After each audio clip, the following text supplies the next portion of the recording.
पिछले जन्म में मैंने एक बूढ़ी महिला की बातों में आकर बहुत पैसे खर्च करके एक ब्राजीलियन कछुआ खरीदा था, जिसे मेरे ससुराल वालों ने मुझे पैसे उड़ाने वाला बेवकूफ कहकर बहुत डांटा था। लेकिन हाई टेम्परेचर अपोकलिप्स शुरू होने से पहले ही मेरा कछुआ बदलने लगा और लगातार गोल्ड कॉइन्स उगलने लगा, जिससे हमारा पूरा परिवार मुश्किल समय से बच गया। जब कछुआ पूरी तरह इवॉल्व हुआ तो वह सिर्फ प्योर वाटर ही नहीं दे सकता था, बल्कि आसपास के टेम्परेचर को भी कंट्रोल कर देता था, जिससे बाहर चाहे जितनी हीट हो घर हमेशा कूल रहता था। मुझे लगा था कि हाई टेम्परेचर अपोकलिप्स खत्म होने के बाद सब सेफ है, लेकिन मेरी वाइफ ने मेरे पीछे से कछुए के साथ एक कॉन्ट्रैक्ट साइन कर लिया और मुझे घर से निकाल दिया और अंत में मैं हीट से मर गया। जब मैंने फिर से आंखें खोली तो मैं उसी दिन पर रिबॉर्न हो चुका था जब मैं कछुआ खरीदने वाला था। भाई मैं देख सका हूँ तुम बहुत बड़े लकी पर्सन हो, लेकिन तुम्हारी किस्मत में एक बड़ा क्राइसिस है। अगर तुम बच गए तो बहुत बड़ा फॉर्च्यून मिलेगा। मेरे पास एक मेथड है जिससे तुम ये क्राइसिस पार कर सकते हो। ये कछुआ असल में 888 का है, लेकिन अभी सिर्फ 188 में मिल जाएगा। फेमिलियर वॉइस सुनकर मुझे समझ आ गया कि मेरा रीबर्थ हो चुका है। उसी लकी कछुए को खरीदने से पहले वाले दिन में पिछले लाइफ के एक्सपीरियंस के कारण मैंने तुरंत पैसे निकालकर उसे खरीद लिया और घर आ गया, जैसा कि एक्सपेक्टेड था। मेरी वाइफ और इन लॉज ने फिर मुझे बुरी तरह स्कोल्ड किया। मैंने जो बर्ड नेस्ट मंगवाया था वो कहाँ है? आज मुझे बर्ड नेस्ट और गोजी बेरी सूप पीना है। तुमने मेरी मदर की बात नहीं मानी। कितने डिसरिस्पेक्टफुल हो। बर्ड नेस्ट कहाँ है? इस बार मैंने स्मार्टनेस दिखाई और वाइफ और मदर इन लॉ को कुछ नहीं बताया, बल्कि अपनी दूसरी पॉकेट से एक ड्राई पेपर बॉल निकालकर मदर इन लॉ को दे दिया। वैसे भी उसे रियल और फेक का फर्क नहीं पता था। वह पेपर देखने में भी मार्केट के बर्ड नेस्ट जैसा ही लग रहा था। ये ही बर्ड नेस्ट है। सच बताओ, तुम मुझे फुल बना रहे हो क्या? बर्ड नेस्ट ऐसा कैसे हो सकता है? इतना कहकर मदर इन लॉ ने गुस्से में मेरे आर्म को जोर से पकड़कर ट्विस्ट कर दिया। मैं मासूम बनकर बोला, नहीं नहीं यही है, ये बहुत स्पेशल वाला है। शॉपकीपर ने खुद कहा था कि ये रेयर स्टॉक है। मैंने बहुत रिक्वेस्ट करके आपके लिए डिस्काउंट में लिया है। ठीक है, समझदार बन गए हो। मुझे हंगर लगी है, जल्दी खाना बनाओ। फिर मैं किचन में खाना बनाने चला गया। उससे पहले मैंने सावधानी से कछुए को निकालकर एक फिश टैंक में रख दिया। पिछले लाइफ में इसी कछुए की वजह से मेरी वाइफ और मदर इन लॉ ने हाई टेम्परेचर अपोकलिप्स सर्वाइव किया था। फिर मैंने कछुए को हाइड कर दिया और खाना बनाने चला गया। 2 दिन बाद मेरा कछुआ गोल्ड कॉइन्स उगलने लगा। चमचमाते गोल्ड को देखकर मैं बहुत खुश हो गया। अब मेरी गुड लाइफ शुरू होने वाली थी। इस बार मैंने बिना देर किए रियल एस्टेट एजेंट को कॉल किया और सिटी से दूर एक विला खरीदने को कहा, जितना रिमोट हो सके उतना अच्छा। फिर मैंने सारे गोल्ड को कैश में बदल दिया। कुल 3 लाख बन गए। जैसे ही हाई टेम्परेचर अपोकलिप्स आएगा, इंसानों के लिए भी म्यूटेटेड एनिमल्स से लड़ना मुश्किल होगा। मुझे सिर्फ एनिमल्स ही प्रोटेक्ट कर सकते हैं। जैसे जैसे टेम्परेचर बढ़ता गया, कछुए के गोल्ड उगलने की क्वांटिटी भी बढ़ती गई। इसलिए मैंने तुरंत सर्वाइवल सप्लाईज खरीद ली और एक वाटर पावर जनरेटर भी डिजाइन करवाया, लेकिन उसे बनने में 1 मंथ लगेगा। अपने सामान को सेफ रखने के लिए मैंने बहुत सारे स्ट्रे कैट्स और डॉग्स को अडॉप्ट किया और रोज उन्हें खिलाकर उनसे बॉन्ड बनाने लगा। उसी दिन मैं एक नए आए हुए टैबी कैट को शांत कर रहा था। मुझे साफ दिख रहा था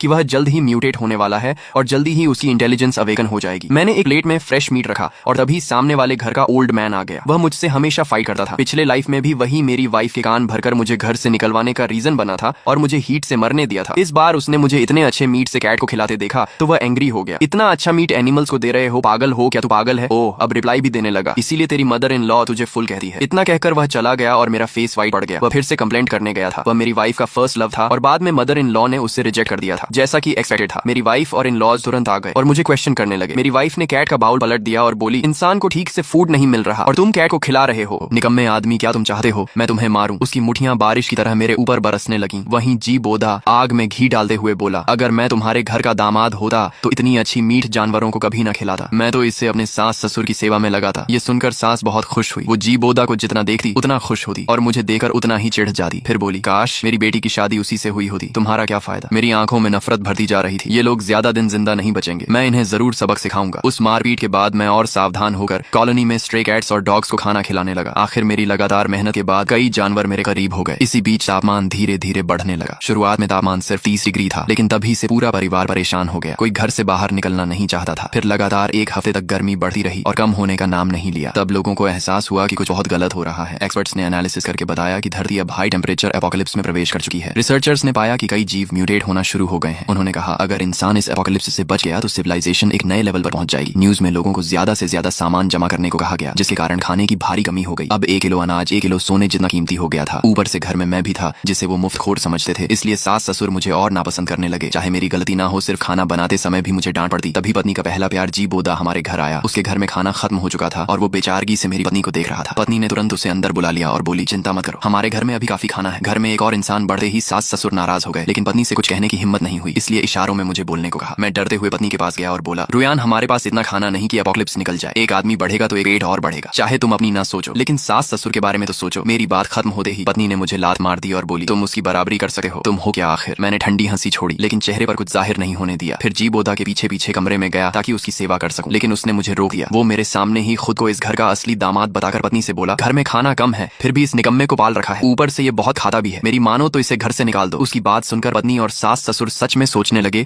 कि इस घर में मेरी जरूरत क्या है। जैसे मैं सिर्फ खाना बनाने वाला मामूली आदमी हूँ। थोड़ी देर बाद सास की आंखों में बेरहमी चमकी और वो बोली, निकम्मे आदमी, ज्यादा खाता है, कम काम करता है, अब इस घर में तेरे लिए जगह नहीं है। फिर मेरी पत्नी ने मुझे दरवाजे पर रोक दिया, अंदर नहीं जाने दिया, यहाँ तक कि मेरे पैर तोड़ने के लिए हाथ में मोटा डंडा भी उठा लिया। मैं वहीं डर कर खड़ा रह गया। ससुर ठंडी नजरों से बोले, तुमने लगभग मेरे होने वाले पोते को खतरे में डाल दिया था, तुम्हारी मौत ही कम है। इस निर्दयी परिवार को देखकर मेरा दिल पूरी तरह टूट गया। लेकिन सच कहूं तो उनका मुझे घर से निकालना मेरे लिए फायदेमंद था। अंदर से मैं बहुत खुश था, लेकिन बाहर दुखी होने का नाटक करना पड़ा। मैंने जोर जोर से कहा, क्या तुम लोगों में जरा भी इंसानियत नहीं है? मैंने इतने साल तुम्हारी सेवा की और तुमने मुझे ऐसे छोड़ दिया। पूरी बिल्डिंग मेरी चीखें सुन रही थी, लेकिन अपोकलिप्स में ऐसी घटनाएं आम थीं, इसलिए कोई मेरी मदद को नहीं आया। फिर धड़ाम से दरवाजा बंद हो गया और मैं तुरंत कॉलोनी छोड़कर निकल गया। गेट पर पहुंचते ही मैंने अपने कछुए को देखा, जो पहले ही म्यूटेट होकर इंसान जैसा बन चुका था। उसने मुझे ठंडे पानी का एक वाटर बॉल दिया। मैं उसे लेकर अपने फार्म हाउस विला पहुंच गया। अभी तापमान तेजी से बढ़ रहा था, लेकिन जानवर पूरी तरह म्यूटेट नहीं हुए थे, इसलिए मुझे सावधान रहना था। फिलहाल सबसे बड़ा खतरा वही लालची परिवार था। उन्हें पता नहीं चलना चाहिए था कि मैं बाहर विला में ठंडी हवा और चिल्ड कोला का मजा ले रहा हूँ। जाने से पहले मैंने घर में कई हिडन कैमरास लगवा दिए थे और अब मैं उनकी हर हरकत देख रहा था। मेरे बिना उन्हें समझ आया कि मैं घर में कितना जरूरी था। अब कपड़े धोने और खाना बनाने का सारा काम सास को करना पड़ रहा था। वो लगातार शिकायत करती रहती। धीरे धीरे उसका जी बोदा से भी झगड़ा होने लगा, क्योंकि खाने की कमी थी और जी बोदा ऐसा आदमी नहीं था जो कम में गुजारा करे। आखिर एक दिन सास फट पड़ी और उसका बाल पकड़कर चिल्लाई, हर दिन सिर्फ खाता है, कुछ काम नहीं करता। निकम्मे आदमी। अपनी प्रेमिका को पिटे देख पत्नी ने उल्टा अपनी माँ को ही लात मार दी और बोली, बूढ़ी औरत, जरा संभल कर। अपनी बेटी और पति को किसी दूसरे आदमी के लिए बदलते देकर सास अंदर ही अंदर रोती रह गई और चुपचाप जाकर बर्तन धोने लगी। वहीं मैं विला में आराम से लेटा हुआ था, क्योंकि आज रात के बाद सारे जानवर म्यूटेट होने वाले थे। पत्नी और उसके परिवार ने पहले कॉलोनी में जानवरों पर बहुत अत्याचार किए थे, इसलिए जल्दी ही म्यूटेटेड बीस्ट्स उनसे बदला लेने आने वाले थे। रात होते ही मैंने कोर्टयार्ड में देखा कि स्ट्रे कैट्स और डॉग्स म्यूटेट होने लगे। सब 3 मीटर लंबे ताकतवर बीस्टमैन बन गए। सबसे ज्यादा खुशी मुझे अपने पाले हुए ब्लैक बेयर्स और टाइगर्स को देकर हुई। आखिर मैंने जू लाइसेंस लेने में करोड़ों खर्च किए थे। अब सारे बीस्टमैन मेरे आसपास खड़े थे और मैंने संतोष से सिर हिलाया। आज से अपोकलिप्स में मेरा राज शुरू होने वाला था। उससे पहले मैंने न्यूज खोली तो पूरी दुनिया बीस्ट म्यूटेशन की बात कर रही थी। जिन लोगों ने कैट्स और डॉग्स पाल रखे थे उन्हें सबसे ज्यादा फायदा हुआ, क्योंकि अब उनके पास ताकतवर बीस्टमैन थे। इंसानी सोसाइटी टूट चुकी थी और लोग खुलकर लूटपाट करने लगे थे। सीन बदलते ही मैंने पत्नी के घर का हाल देखा। उनकी फैमिली हमेशा बेटियों को ज्यादा महत्व देती थी। सास लालची थी, ससुर मेल ईगो वाला आदमी था और जी बोदा बेहद जहरीला इंसान था, जिसने कई लोगों से दुश्मनी ले रखी थी। अब कॉलोनी के लोग अपने बीस्टमैन के साथ लूटपाट कर रहे थे और सबसे पहले निशाना मेरी पत्नी का घर बना। कई बीस्टमैन घर से सामान बाहर निकाल रहे थे। सास पागलों की तरह बाहर भागी और चिल्लाने लगी, तुम लोग डाकू हो क्या? कोई कानून नहीं बचा? लोग हंस पड़े और बोले, अपोकलिप्स में कानून की बात करती हो? जब तुम कॉलोनी में लोगों को परेशान करती थी तब कहाँ था कानून? फिर एक आदमी बोला, शुरुआत में तुमने अपने दामाद को घर से निकाला था, तब कानून याद नहीं आया। ये सुनकर सास चुप हो गई। ससुर जो हमेशा घर का राजा बनकर रहता था, वो गुस्से में लोहे की रॉड उठा लाया और बीस्टमैन पर मार दी। इससे बीस्टमैन पूरी तरह भड़क गया। ससुर भागना चाहता था, लेकिन देर हो चुकी थी। बीस्टमैन ने एक वार में उसे दीवार में दे मारा और उसके मुंह से खून निकल पड़ा। पूरा घर लूट लिया गया। ससुर अधमरी हालत में पड़ा था। सास डर से कांप रही थी और पत्नी अपने बेटे के साथ कोने में दुखी हुई थी। ये सब देखकर मैं हंस पड़ा। आखिर इन्हें भी अपने कर्मों का फल मिल रहा था। कुछ देर बाद ससुर होश में आया, लेकिन अब वो अपाहिज बन चुका था और बिस्तर से उठ नहीं सकता था। लेकिन उस परिवार के पास अब किसी की सेवा करने की ताकत नहीं थी। सिर्फ 3 दिन भूखे रहने के बाद पत्नी की मानसिक हालत खराब हो गई। सास पूरी तरह टूट चुकी थी और जी बोदा तो हर इंसान को चिकन लेग की तरह देखने लगा था। भूख से पागल हुए तीनों लोगों ने बिस्तर पर पड़े ससुर को देखा और उनके मन में एक खतरनाक विचार आया। तीनों ने एक दूसरे को देखा और सिर हिलाया। ससुर डर के मारे कांपते हुए बोला, मत करो बेटी, मैंने बचपन से लेकर आज तक तुमसे सबसे ज्यादा प्यार किया है। तुम कम से कम इस बात का ख्याल करो कि मैं तुम्हारा बाप हूँ। मेरे साथ ऐसा मत करो। लेकिन भूख से पागल हो चुकी पत्नी ने उसकी एक भी बात नहीं सुनी। ऊपर से सास भी आग में घी डाल रही थी। तुमने पूरी जिंदगी उसे सपोर्ट किया, अब उसका ऐसा मरना भी सही ही है। पत्नी ने भी सास की बात का साथ देते हुए सिर हिलाया। अरे पापा, आप आराम से मर जाइए। और उसी समय मैं शहर के बाहर बने लग्जरी विला के असली लेदर वाले सोफा पर आराम से लेटा हुआ था। मेरे सिर के ऊपर सेंट्रल एसी से निकलती 20 डिग्री की ठंडी हवा चल रही थी। मेरे सामने लगी विशाल स्क्रीन पर हिडन कैमरा के जरिए लियू परिवार का एक दूसरे पर टूट पड़ने वाला पूरा सीन 360 डिग्री एंगल से बिना किसी ब्लाइंड स्पॉट के लाइव चल रहा था। मेरे हाथ में बर्फ से भरा एक गिलास था जिसमें फिजी ड्रिंक डली हुई थी और मैं बर्फ के ग्लास से टकराने की साफ टनटनाहट सुनते हुए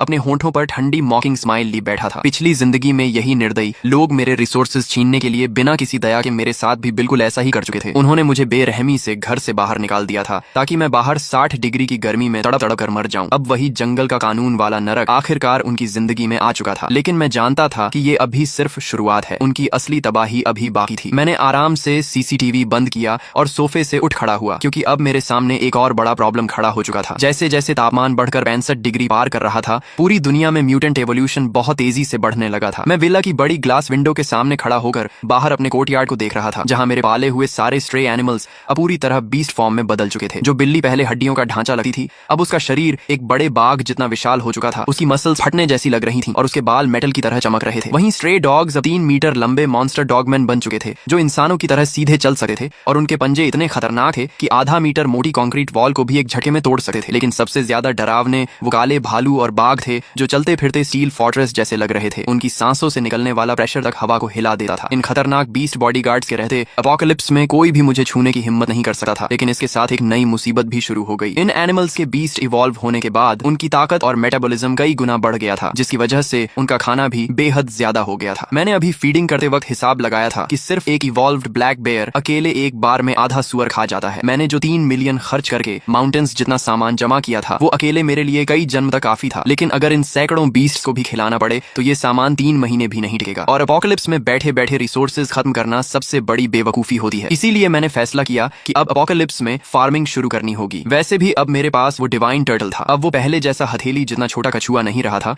उसका शरीर अब एक भारी आर्मर्ड व्हीकल जितना विशाल हो चुका था और वो विला के बीच बने खास वाटर पूल में चुपचाप पड़ा रहता था। उसके शेल पर अजीब रहस्यमयी निशान बने हुए थे और उसके मुंह से लगातार साफ प्योर वाटर निकलता रहता था। वाटर रिसोर्सेज और कांस्टेंट टेम्परेचर वाला एनवायरनमेंट, ये दोनों चीजें हाई टेम्परेचर अपोकलिप्स में इंसानी जिंदगी से भी ज्यादा कीमती थी और यही मेरी सबसे बड़ी ताकत थी। मैंने तुरंत एक्शन लिया, फोन खोला, प्राइवेट सैटेलाइट नेटवर्क से कनेक्ट हुआ और देश के बचे हुए सर्वाइवर्स के डार्क वेब फोरम पर एक भारी रिवॉर्ड वाला पोस्ट डाल दिया। मैंने पूरे देश से टैलेंटेड लोग बुलाए, खासकर एग्रीकल्चर एक्सपर्ट्स और मैकेनिकल इंजीनियर्स, क्योंकि इस अपोकलिप्स में जमीन पूरी तरह सूखकर पत्थर जैसी हो चुकी थी और सिर्फ इंसानों के बल पर खेती करना नामुमकिन था। मशीन्स की मदद से फार्मिंग करना ज्यादा आसान और तेज था। पोस्ट डालने के सिर्फ 10 मिनट बाद ही कमेंट्स फट पड़े। जैसा मैंने सोचा था वैसे ही बहुत सारे सर्वाइवर्स मुझसे कॉन्टैक्ट करने लगे। लेकिन उनमें सबसे ज्यादा हैरान करने वाली चीज थी एक ग्रुप बंकर में फंसे हुए टॉप साइंटिस्ट्स ने मेरे पोस्ट का जवाब दिया। ये लोग अपोकलिप्स के दौरान देश द्वारा स्पेशली प्रोटेक्टेड रिसर्चर्स थे। ये सिर्फ हाई टेम्परेचर अपोकलिप्स के क्लाइमेट चेंजेस पर रिसर्च नहीं कर रहे थे, बल्कि ऐसी क्रॉप्स बनाने पर भी काम कर रहे थे जो एक्सट्रीम हीट में भी ग्रो कर सके। मैंने सीधे नेशनल शेल्टर के हेड से कॉन्टैक्ट किया। जब मैंने उन्हें अपनी आइस वाटर से नहाने वाली वीडियो दिखाई और अनलिमिटेड पानी व पूरी सेफ्टी देने का प्रॉमिस किया तो उन्होंने तुरंत फैसला ले लिया। देश भर के रेस्क्यू बेसिस से टॉप साइंटिस्ट, एग्रीकल्चर एक्सपर्ट्स और मैकेनिकल इंजीनियर्स को मेरे पास भेजा गया। उनकी सेफ्टी के लिए मैंने अपनी सबसे ताकतवर म्यूटेटेड जायंट टाइगर्स को भेजा जो specially modified armoured refrigerated truck खींचकर उन्हें लेने गए। जब वो साइंटिस्ट मेरे इलाके में पहुंचे और गेट के अंदर आए तो सबकी आंखें फटी रह गईं। बाहर की दुनिया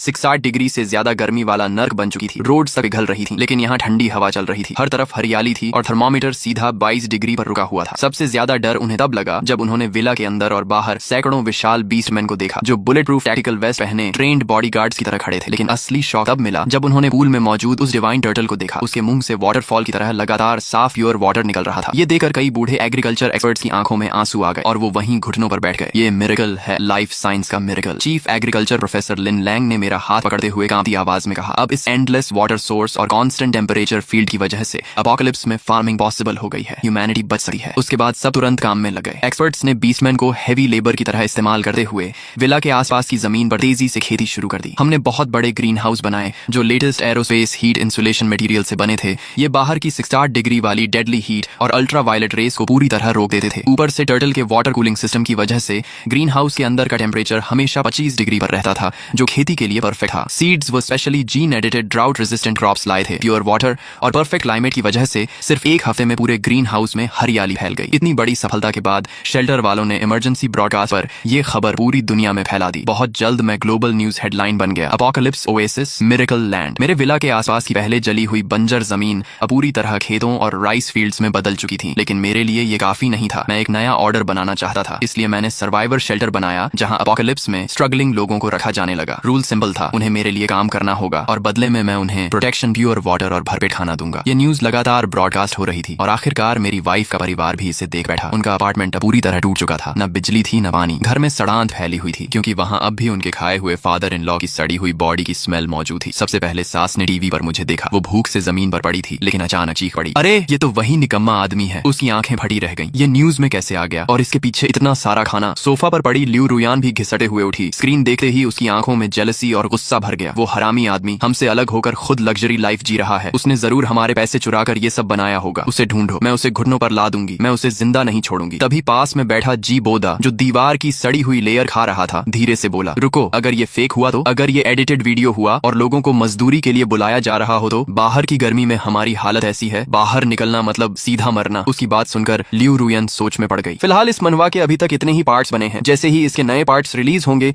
उनका पूरा एक्सप्लेनेशन सबसे पहले इसी चैनल इट्स युवा पर आएगा। इसीलिए चैनल को सब्सक्राइब करके बेल आइकॉन ऑन कर लो ताकि अगला पार्ट मिस न हो।